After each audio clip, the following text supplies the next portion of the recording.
चलो मेरे प्यारे बच्चे, जय Hind. Welcome back to my channel Shiksha Setu. शिक्षा सेतु के इस लेक्चर में आपका स्वागत है। और आज जो क्लास होने वाला है क्लास 10 का, क्योंकि आपको पता ही है शिक्षा सेतु यूट्यूब चैनल पे और केकेसी क्लासेस के ऐप पे डेली आपको क्लास 10 का क्लास चल रहा है। अभी जो आपका क्लास है क्लास 10 का संस्कृत, ये बिहार बोर्ड के एग्जाम के लिए मेरे प्यारे बच्चों क्लास 10 का संस्कृत है, जिसका चैप्टर 1 जिसका नाम है मंगलम पाठ। इस मंगलम पाठ का पहले पूरा हिंदी अर्थ देखेंगे, पूरा हिंदी अर्थ समझेंगे, संपूर्ण हिंदी अर्थ पढ़ेंगे। उसके बाद इसका सब्जेक्टिव क्वेश्चन पढ़ेंगे। तो मेरे प्यारे बच्चों, फटाफट एक बार चैनल को सब्सक्राइब करके बेल आइकन दबा लीजिएगा, क्योंकि ये लेक्चर आपका है काफी खास होने वाला है मेरे प्यारे बच्चों। तो आप सभी से रिक्वेस्ट है, एक बार जरूर शेयर कीजिएगा, चैनल को सब्सक्राइब कर लीजिएगा। चलिए लेक्चर को शुरू करते हैं। और यह जब लेक्चर पढ़ने के बाद इतना मैं गारंटी लेता हूं कि आपका एक भी क्वेश्चन नहीं छूटेगा, चाहे वो ऑब्जेक्टिव हो चाहे वो सब्जेक्टिव हो। कैसे भी क्वेश्चन आपके एग्जाम में आए पूरा क्लियर होगा। 100 to 100% मैं गारंटी के साथ आपको ये बोल सकता हूं, ठीक है। बस आप इस चीज पर थोड़ा सा ध्यान दीजिएगा। चलिए, तो सबसे पहला क्वेश्चन, सबसे पहला आपको पहले पढ़ते हैं मंगलम पाठ की सारांश पढ़ेंगे। इसकी पूरी सारांश देखेंगे, इस बुक में क्या क्या पढ़ना है, सॉरी इस चैप्टर में क्या क्या पढ़ना है, इस पाठ में क्या क्या पढ़ना है, मंगलम पाठ में क्या है, पूरा डिटेल पढ़ेंगे। तो सबसे पहला हम पॉइंट में लेते हैं। मंगलम पाठ में कुल 5 मंत्र हैं, जो 4 उपनिषद से लिया गया है। सबसे पहला आपको ये समझ में आता है, इस चैप्टर में जितना पढ़ना है उसमें से कुल टोटल जो मंगलम पाठ है उसमें कितना मंत्र है, टोटल 5 मंत्र है। आपसे पूछेगा ये क्वेश्चन कि मंगलम पाठ में कितने मंत्र है, 5 मंत्र है, जिसमें से 4 जो मंत्र है वह उपनिषद से लिया गया है। तो आपसे पूछेगा मंगलम पाठ में टोटल कितने मंत्र है, तो 5 मंत्र है। फिर आपसे पूछेगा उपनिषद से, मंगलम पाठ में उपनिषद से कितने मंत्र लिए गए हैं, 4 मंत्र लिए गए हैं। पहले मंत्र में सत्य एवं दूसरे मंत्र में आत्मा की चर्चा किया गया है।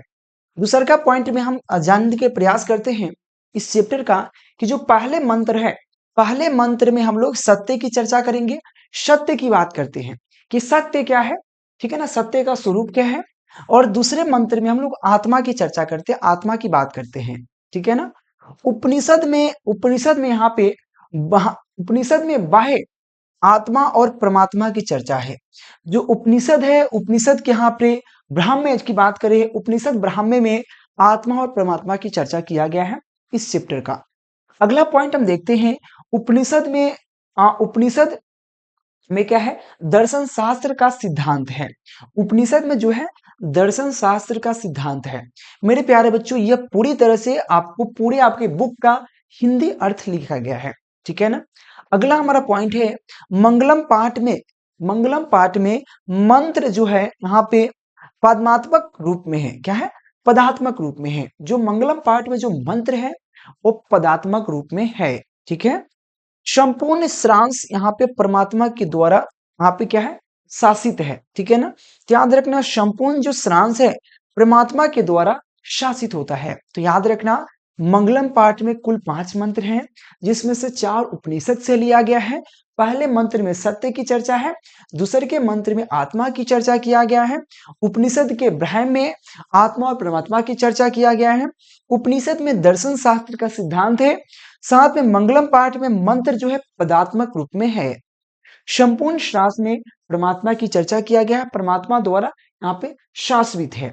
यह जो आपके पूरे बुक का हिंदी अर्थ बताया जा रहा है, और जितना चीज हाईलाइट किया गया है ये आपको ऑब्जेक्टिव में पूछेंगे क्वेश्चन करके। जो आपको ऑब्जेक्टिव जब पढ़ाएंगे तो आपको क्लियर होंगे। अगला है सत्य का मुख। क्या है, जो सत्य का मुख है वो हिरण्मय पात्र यानी कि स्वर्णमय पात्र से ढका हुआ है। आपसे पूछेगा ऑब्जेक्टिव में कि सत्य का मुख किससे ढका हुआ है, तो जो सत्य का जो मुख है हिरण्मय पात्र से ढका हुआ है। किससे ढका हुआ है, हिरण्मय पात्र से सत्य का मुख ढका हुआ है। अगले का हमारा पॉइंट है, आत्मा सूक्ष्म से सूक्ष्म, अणु से भी छोटा है। यानी कि आपसे पूछेगा आत्मा क्या है, तो आपका छोटा से भी छोटा है। या आपसे पूछेगा छोटा से छोटा क्या है, तो आत्मा जो है छोटा से भी छोटा है, यानी कि अणु की तरह है। वह अणु की बात नहीं कर रहे जो आपकी गली की लड़कियां है, वह उसके अणु की बात नहीं कर रहे। अणु मतलब बहुत छोटे चीज। तो आत्मा सूक्ष्म से सूक्ष्म, अणु से भी छोटा है। अगला बात करते हैं, आत्मा महान से भी महान है। आत्मा क्या है? महान से भी महान है। आपसे ऑब्जेक्टिव में क्वेश्चन की जाएगी, ठीक है ना। आत्मा क्या है? महान से महान है। आत्मा परमात्मा के अंश है। आत्मा जो है एक परमात्मा का अंश है। जब यह जो आप सारांश पढ़ रहे हैं, पूरी तरह से आपको हिंदी अर्थ, पूरी तरह से बुक का ज्ञान हो जाएगा, आपको इस चैप्टर का ज्ञान हो जाएगा, ठीक है। तो आत्मा परमात्मा का अंश होता है। साथ में आत्मा जंतु के हृदय रूपी गुहा में वास करता है। हृदय रूपी गुहा में क्या करता है? आत्मा वास करता है। ये भी याद रखिएगा, जो आत्मा होता है वह जो भी जीव जंतु है उसके हृदय रूपी गुफा में क्या करता है? गुफा में वास करता है, बसता है। आगे देखेंगे यहाँ पे, शौक से क्या कहा? शौक से रहित होकर ही, शौक से रहित होकर ही मनुष्य आत्मा को देख सकता है। ये बहुत प्यारा सा आपको बताया गया है कि यहाँ पे जो शौक से रहित होकर ही क्या कर सकता है? मनुष्य आत्मा को देख सकता है। ये बहुत प्यारा सा कहा गया है मेरे प्यारे बच्चों, ध्यान देना, ठीक है। चलिए, तो यह आपका अभी पढ़ रहे थे, तो यह मंगलम पाठ की अभी सारांश पढ़ रहे हैं। और जितने आपको इसमें बताया जा रहा है सब ऑब्जेक्टिव टाइप और सब्जेक्टिव में पूरी तरह से इस पर आधारित होगा। जिसके ऊपर परमात्मा का कृपा हो वह हाँ आत्मा को देख सकता है। जिसके ऊपर परमात्मा का अगर कृपा हो वह आत्मा को देख सकता है। जिस पर लोग कहते हैं भगवान की कृपा है भाई, इस पर भगवान का हाथ है कि नहीं? बोल देता है कि अरे भगवान के हाथ है। आज के जमाना में इतना सब झूठ बोलने वाला आदमी है, फिर भी कहता है इस पर भगवान के हाथ हो, ठीक है। सक्सेसफुल हो गए लोग, सक्सेसफुल हो गए, भगवान के हाथ हो। अरे भाई, जिसके ऊपर आत्मा आप परमात्मा की कृपा हो वह क्या होता है? आत्मा को देख सकता है, आत्मा को देख सकता है। फिर आगे चलते हैं, सत्य की सदा विजय होती है। अब बताओ, लोग कहता है सत्य की सदा विजय होती है, पहले होती थी, आज रुपया का विजय होता है। जो पैसा वाला जीत जाता है, बिना पैसा वाला हार जाता है। चाहे इलेक्शन की बात भी कहा ना करें, इलेक्शन में भी वही होता है, पैसा बांटा जीता, पैसा खर्चा करेगा जीतेगा। तो सत्य का सदा विजय होता है, बिल्कुल सही है, सत्य हमेशा जीत जाता है। और आत्मा यहाँ पे असत्य नहीं, असत्य हमेशा हार जाए। आपने पूछेगा विजय किसकी होती है? सत्य की विजय होती है, असत्य की नहीं होती है। साथ में सत्य से देवलोक का मार्ग, यहाँ पे देवलोक का जो मार्ग यहाँ पे प्राप्त होता है। यानी कि सत्य, अगर जो सत्य के राह पर चलता है वहां देवलोक तक पहुंच पाएगा, यानी कि भगवान तक जा पाएगा, अन्यथा नहीं जा पाएगा। मेरे प्यारे बच्चों, यह पूरी तरह आपको जितना बात बताया गया, यह मंगलम पाठ के अंतर्गत जो भी पढ़ना है उसी का हिंदी अर्थ बताया गया। और पूरी तरह से इसी से ऑब्जेक्टिव आपके क्वेश्चन आएंगे पूरे एग्जाम में। धैर्यपूर्वक इसको समझिए, ठीक है। तो ये चीज आपको समझ में आया। एक बार इसको क्या करना है, अपने से एक बार अपने से बैठे बैठे पढ़ लेना है। और इसमें अधिकतम बात आपको याद हो गया होगा, मुझे इतना आशा है कि नहीं? अधिकतम बात आपको याद हो गया होगा। और फिर भी अगर कोई दिक्कत हो रही है तो आप एक बार क्या कर सकते हैं मेरे प्यारे बच्चों, मैं फिर से एक बार रिपीट कर देता हूं, बहुत इजी है, रिपीट करना भी बहुत इजी है। देखो क्या, सबसे पहले बात, मंगलम पाठ में टोटल 5 मंत्र है, जिसमें 4 उपनिषद से लिया गया है। पहले मंत्र में सत्य और सत्य और दूसर के मंत्र में वहां पे आत्मा की चर्चा किया गया है। उसके बाद उपनिषद में ब्रह्म में आत्मा और परमात्मा की चर्चा किया है। साथ में उपनिषद में दर्शन शास्त्र का चर्चा किया गया है। मंगलम पाठ के मंत्र क्या पदात्मक रूप से व्यवस्थित है, यहाँ पे पदात्मक रूप में है। यहाँ पे संपूर्ण सारांश जो है, यहाँ पे परमात्मा, यहाँ पे क्या है? हाँ, परमात्मा के द्वारा संकलित है। साथ में हम लोग क्या देख लेते हैं मेरे प्यारे बच्चों, सत्य का मुख हिरण्मय पात्र से ढका हुआ है। साथ में आत्मा सूक्ष्म से सूक्ष्म और छोटा से छोटा है, यानी कि अणु की तरह है। आत्मा महान से महान है। उसके बाद परमात्मा क्या, आत्मा जो है परमात्मा के ही एक भाग है, एक अंश है। साथ में आत्मा जो है जंतु के हृदय रूपी गुफा में निवास करता है या बसता है। यहाँ पे शौक से, यहाँ पे क्वेश्चन है, शौक से रहित होकर ही मनुष्य आत्मा को, यानी कि शौक रहित, यहाँ पे एक बहुत अच्छा शौक मतलब होता है ना, लोग कहता है शौक है मेरा कि ऐसे हो। शौक, शौक मतलब जानते हैं? शौक, यहाँ पे शौक रहित होकर ही, मतलब जब तक अपना शौक को त्यागोगे नहीं। आप कहता है कि भाई हमको तो भाई मीट मछली खाना है, एकदम एकदम रानी की तरह जीना है, राजा की तरह जीना है, ये चीज चाहिए, हर चीज चाहिए। जब ज्यादा शौक पालिएगा ना तो आत्मा से आप भेंट नहीं कर सकते। तो शौक से रहित मतलब जिसके पास, शौक को मारना पड़ेगा। आप देखो साधु संत क्या करता है, शौक को मार देता है। वो कभी होटल नहीं जाते हैं, कभी मीट मछली नहीं खाते, मतलब अपना शौक पूरा जो अय्यास का जिंदगी होता है वो अपने आप को मार देते हैं वो अपने सपना को चकनाचूर कर देते हैं। तो शौक से रहित होकर ही मनुष्य आत्मा को देख सकता है। क्या करता है? देख सकता है। ठीक है, आगे चलते हैं। तो क्या है, जिसके ऊपर परमात्मा की कृपा है वो क्या होता है? वो बेसिकली आत्मा को देख पाता है। सत्य की सदा विजय होती है, असत्य की नहीं होती है। सत्य से देवलोक का मार्ग अस्त का रास्ता खुल जाता है, मार्ग अस्त होता है। यह पूरी तरह से आपको मंगलम पाठ की चर्चा किया गया है, तो आपको पूरी तरह से समझ में आया होगा। अब चलते हैं मेरे प्यारे बच्चों इसके सब्जेक्टिव क्वेश्चन की तरफ। सबसे पहला क्वेश्चन का मंगलम पाठ का वर्णन करें। देखो मंगलम पाठ का वर्णन सबसे इजी है करना। जितना बात अभी बताया उसमें से 5 लाइन इसमें लिख दीजिए। जैसे मंगलम पाठ में 5 मंत्र है, जिसमें 4 उपनिषद से लिया गया है। ठीक है ना, 4 उपनिषद से लिया गया है। उसका देखिएगा, पहले मंत्र में सत्य की चर्चा है, दूसरे के मंत्र में असत्य की चर्चा है, ये आत्मा की चर्चा, असत्य आत्मा की चर्चा है। सत्य की हमेशा विजय होती है, असत्य की विजय नहीं होती है। उसके बाद आप आगे लिख दीजिएगा, शौक रहित होकर ही परमात्मा को प्राप्त कर सकते हैं। ठीक है, जो आगे और लिख दीजिएगा कुछ, जो भी लाइन पढ़े उसमें से 5 लाइन लिख दीजिए। 4 लाइन हम लिख दिए। अब देखिए मंगलम पाठ में टोटल 5 मंत्र हैं, जो यहाँ पे जो कौन कौन से हैं? यहाँ पे ईश्वास्या, यहाँ पे क्या है? ईश्वास्या है। यहाँ पे कुटोपनिषद है, मुंडोपनिषद है, श्वेता, यहाँ पे क्या है? श्वेता स्वर है, श्वेतास्वर उपनिषद से लिया गया है। मैंने क्या किया, पांचों उपनिषद के नाम लिख दिया, पांचों जो मंत्र है उसका नाम लिख दिया, बस। आगे कुछ नहीं, अगर नहीं लिखोगे कोई बात नहीं। ये कहाँ पे मंगलम पाठ में टोटल 5 मंत्र है, जो यहाँ पे ईश्वास्या है, कुटोप उपनिषद है, यहाँ पे मुंडोक उपनिषद है, श्वेता श्वेता स्वरो है, और उपनिषद से लिया गया है। इस पाठ में बेसिकली क्या है? सत्य, आत्मा और परमात्मा के बारे में चर्चा किया गया है।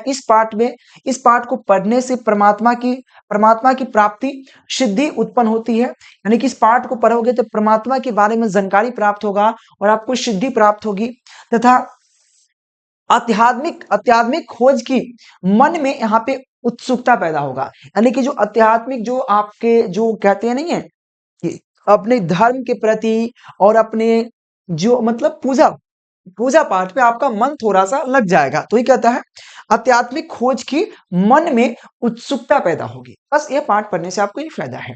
तो या आप ऐसे लिख दो या अपने तरीका से लिख दो, मंगलम पाठ को कुछ वर्णन करना है, सिंपल कर सकते हो। मंगलम पाठ में टोटल 5 मंत्र हैं, जिसमें 4 उपनिषद से लिया गया है। पहले मंत्र में सत्य की चर्चा है, दूसरे के मंत्र में आत्मा की चर्चा है।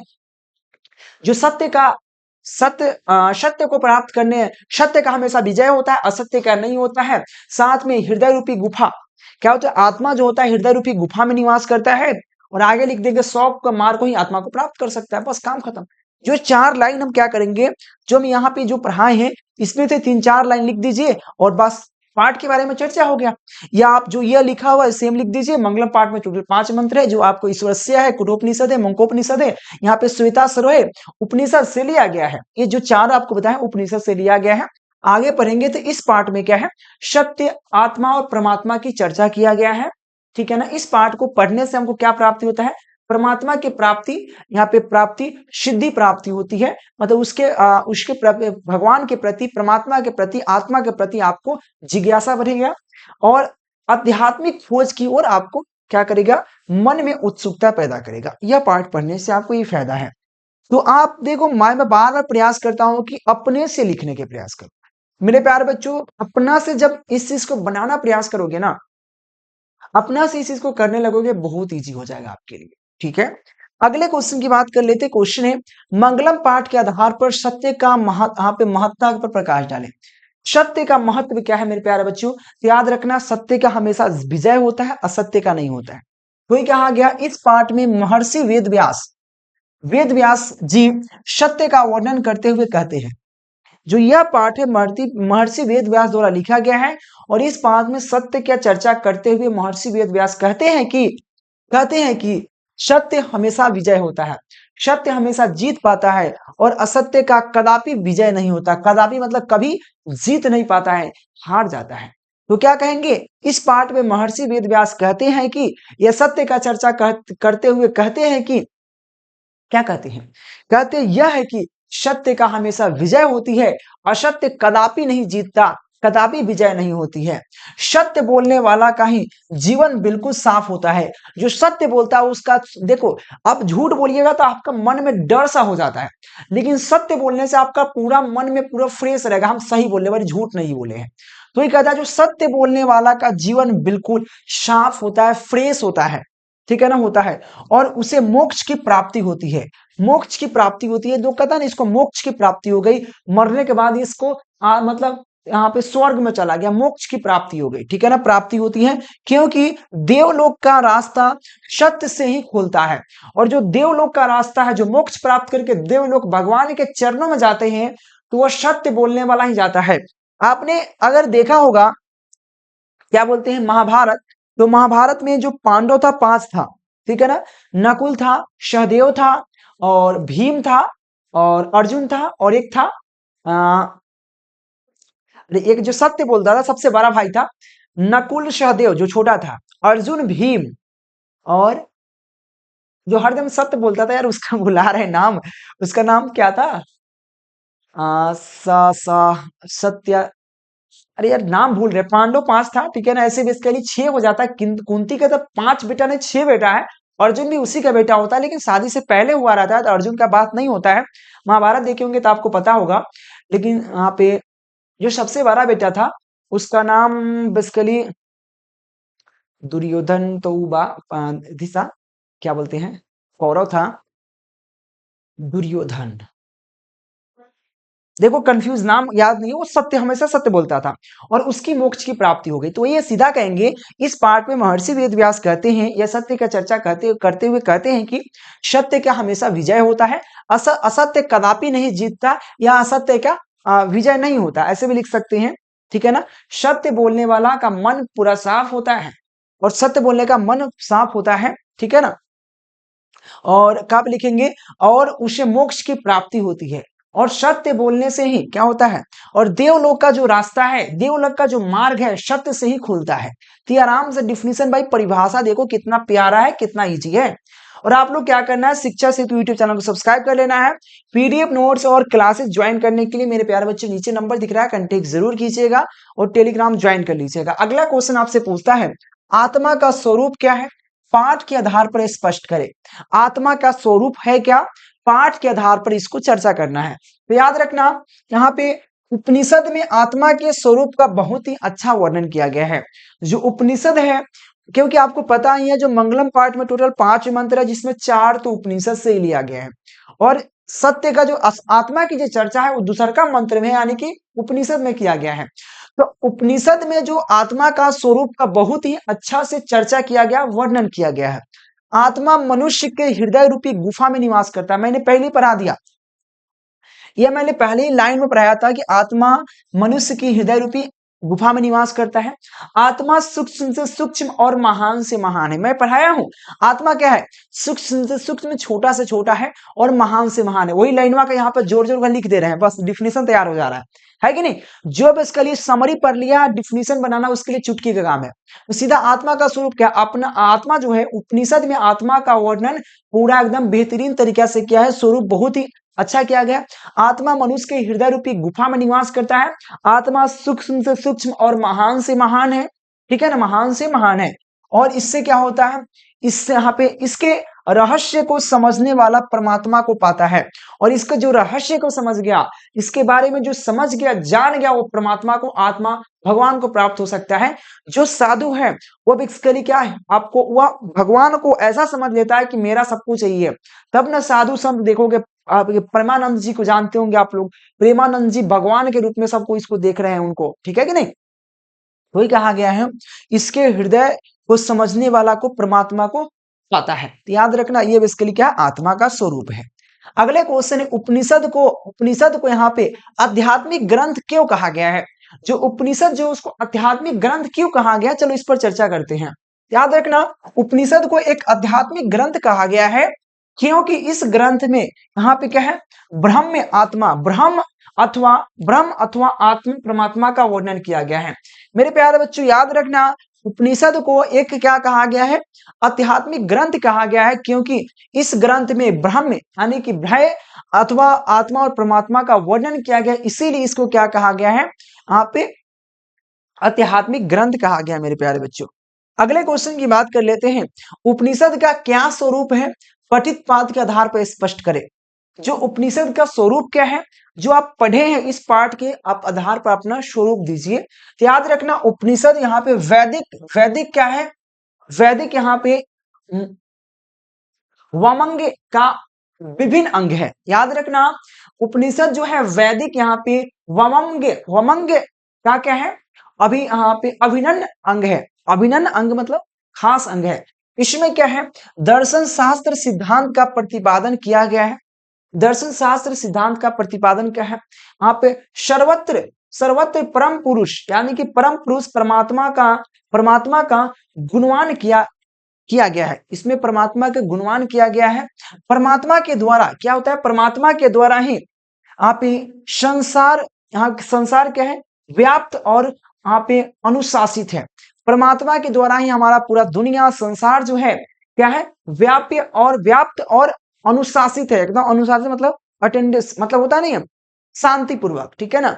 सत्य का यहाँ पे, सत्य का प्रकाष्ठा ही ईश्वर का, जो सत्य का प्रकाष्ठा ईश्वर का यहाँ पे मूर्ति, यहाँ पे क्या है, मूर्त रूप है। क्या है, मूर्त रूप है। और ईश्वर, ईश्वर ही सभी, ईश्वर ही जो होता है सभी यहाँ पे सब अस्तों का यहाँ पे परम लक्ष्य है।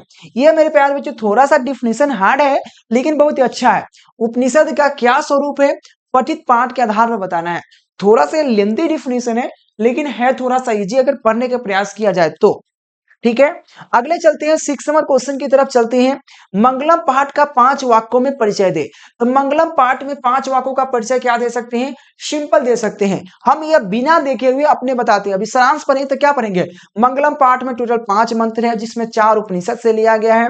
पहले मंत्र में सत्य की चर्चा है, दूसरे के मंत्र में देखो कितना हो गया, 5 है। देखो पहले क्या लिखेंगे, मंगलम पाठ में 5 मंत्र है जिसमें 4 उपनिषद से लिया गया है। पहले मंत्र में सत्य की चर्चा, दूसरे के मंत्र में आत्मा की चर्चा है, 4 हो गया।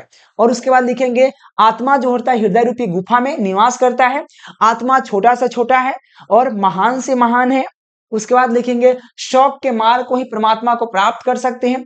6 लाइन हो गया। आप 6 लाइन कैसे, 7 लाइन, 5 2 7, 7 लाइन आपको क्या कहा, 5 लाइन में। अब देखो इस पाठ में 4 मंत्र क्रमशः यहाँ पे ईश्वस्य कठ मुकंड तथा यहाँ पे श्वेता स्वर, श्वेता स्वर नामक उपनिषद से क्या है, उपनिषद से यहाँ पे विशुद्ध, विशुद्ध क्या है, यहाँ पे आध्यात्मिक ग्रंथों के रूप में उपनिषद का महत्व है।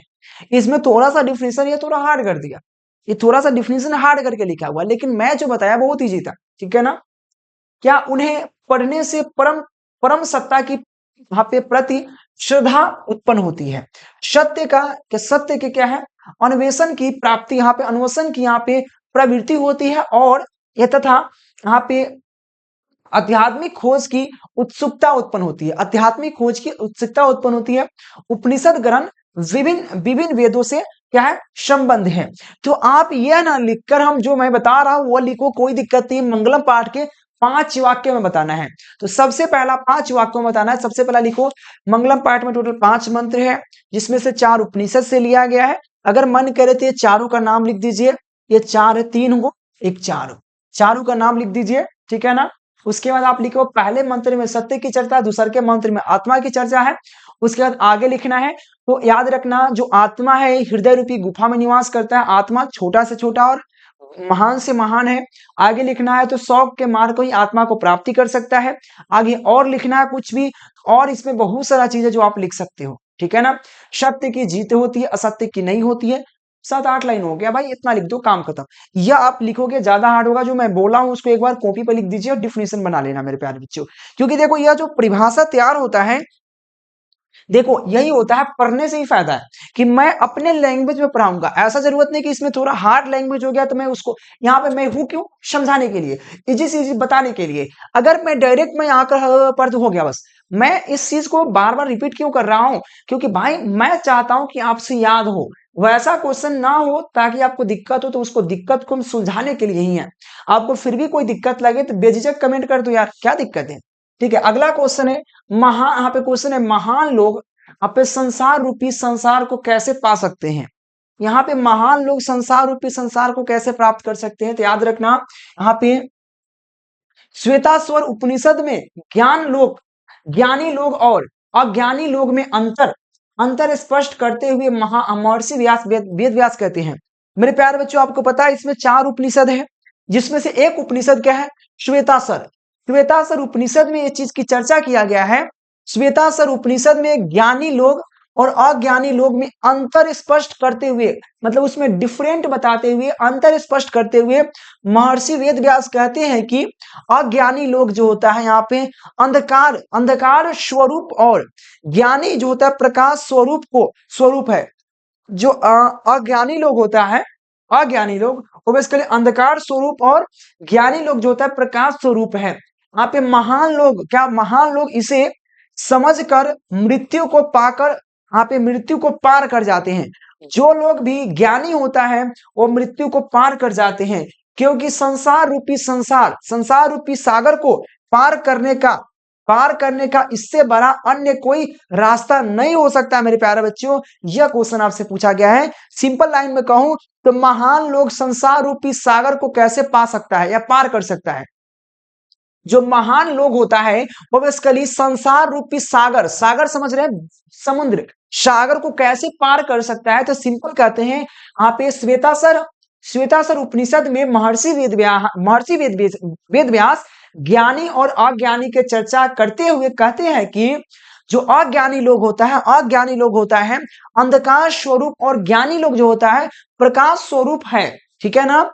महान लोग होता है इसको समझकर मृत्यु को पार कर जाता है, मृत्यु को भी पार कर जाता है, क्योंकि संसार रूपी सागर को पार करने का यहाँ पे इससे बड़ा अन्य कोई रास्ता नहीं हो सकता। मेरे प्यारे बच्चों, यही क्वेश्चन कहा गया। अगले क्वेश्चन आपसे कहा गया यहाँ पे, विद्वान पुरुष जो है ब्राह्म्य को किस प्रकार प्राप्त कर सकता है? जो विद्वान पुरुष है ब्रह्म को प्राप्त कैसे कर सकता है? याद रखना, यहाँ पे मुंडकोप उपनिषद भी क्या है? मंगलम पाठ में पढ़ना है। तो मुंडकोप उपनिषद में महर्षि वेद व्यास कहते हैं कि जिस प्रकार बहती हुई नदियां अपने नाम और रूप अथवा यहाँ पे अर्थात यहाँ पे व्यक्तित्व को त्याग कर समुद्र में मिल जाती है। एक और चीज बताता है महर्षि वेद व्यास कहते हैं कि कौन से उपनिषद में? तो मुंडकोपनिषद में महर्षि वेद व्यास कहते हैं कि यहाँ पे कि जिस प्रकार से बहती नदी होती है अपना नाम रूप को छोड़कर, जिससे पटना का नाम गंगा नदी है, गंगा नदी जाकर पानी, वो अपना गंगा नदी पटना में रह गया, वो पटना का गंगा नदी है और उसका पानी बहकर समुद्र में चला गया, तो वो अपना नाम और रूप को छोड़ के चला गया, केवल उसका पानी बह गया। तो ये कहता है क्या अपने नाम रूप को छोड़कर कहां पे जिस प्रकार बहती हुई नदियां अपने नाम रूप अर्थात अपना व्यक्तित्व को त्याग कर समुद्र में मिल जाती है, उसी प्रकार जो महान पुरुष है वो महान पुरुष है अपने नाम और रूप अर्थात वहां पे अहप को त्याग कर, मतलब अपने नाम रूप को त्याग करके ब्रह्म को प्राप्त कर सकता है। और याद रखना, जो साधु होता है उस साधु का किसी का नाम पता नहीं चल पाता है, बस उसके, जैसे कि अब बताओ हम लोग क्या कहते हैं, जिसे अभी खूब वायरल आईआईटी बाबा है, आईआईटी बाबा का नाम अधिकतम बच्चों को पता नहीं, बस आईआईटी बाबा, क्योंकि आईआईटी किए हैं तो उनके कामों से पता चल रहा है। ऐसा नहीं है, मतलब जो भी है गलत है साला, तो बात अलग है। लोग चर्चा है तो उसके नाम स्वरूप से पता नहीं, बस उसकी कार्यों से जाना जाता है, उसका नाम कोई नहीं जानता है। तो उसी तरह से क्या होता है मेरे प्यारे बच्चों, अपने जो महान पुरुष है अपने नाम रूप को छोड़कर अपने नाम रूप अथवा में छोड़ सकते, नाम रूप को त्याग करके ब्रह्म को प्राप्त किया जा सकता है। यह मेरे प्यारे बच्चों पूरा इसका क्वेश्चन था। अगला क्वेश्चन है, मंगलम पाठ के आधार पर आत्मा का विशेषता बताइए। जो मंगलम पाठ है उसकी आत्मा का विशेषता क्या है? तो मंगलम पाठ में आत्मा की विशेषता मैं ऑलरेडी बता चुका हूं। मंगलम पाठ में संकलित यहाँ पे कुटोपनिषद के लिए यहाँ पे गाय मंत्र में महर्षि वेद व्यास कहते हैं कि यहाँ पे प्राणियों की आत्मा हृदय रूपी गुफा में निवास करता है। जो आत्मा होता है मनुष्य के हृदय रूपी गुफा में निवास करता है, यह महान से महान और छोटा से छोटा है, सूक्ष्म से सूक्ष्म है। ठीक है ना? क्या कहता है? यह प्राणियों की हृदय रूपी गुफा में बंद है या निवास करता है, ठीक है ना। यह सूक्ष्म से सूक्ष्म और महान से महान है। इस पाठ के वश में नहीं किया जा सकता, और इस आत्मा को वश में नहीं कर सकते आप। इस आत्मा को अपने वश में नहीं किया जा सकता। ऐसे एक क्वेश्चन को मैं पढ़ा चुका हूं, डबल क्वेश्चन हो रहा है, लेकिन डिफिनेशन भी चेंज हो रहा है। बस में यहाँ पे क्या है, विद्वान लोग शोक रहित होकर ही परमात्मा को प्राप्त कर सकता है। मतलब विद्वान लोग शौक को मार कर ही अपने परमात्मा को प्राप्त कर सकता है। हो गया। तो यहाँ पे टोटल 9 क्वेश्चन था, जिसमें से 9 क्वेश्चन में 2 क्वेश्चन ऐसा था जो बेसिकली सेम सेम क्वेश्चन था और मिलता जुलता क्वेश्चन था, जैसे कि यह क्वेश्चन हो गया और मंगलम पाठ की चर्चा करने का क्वेश्चन हो गया। ठीक है, तो आप मंगलम पाठ के बारे में जानकारी लिए पीडीएफ को प्राप्त कीजिए और इसको 1 से 2 बार पढ़िए, और आपको याद ना हो तो फिर आप कहिएगा। बिल्कुल आसानी से याद हो जाएगा मेरे प्यारे बच्चों। जब तक के लिए जय हिंद मेरे प्यारे बच्चों, मिलते हैं नेक्स्ट लेक्चर के नेक्स्ट वीडियो के साथ। तब तक के लिए बाय बाय मेरे प्यारे बच्चों, टेक केयर।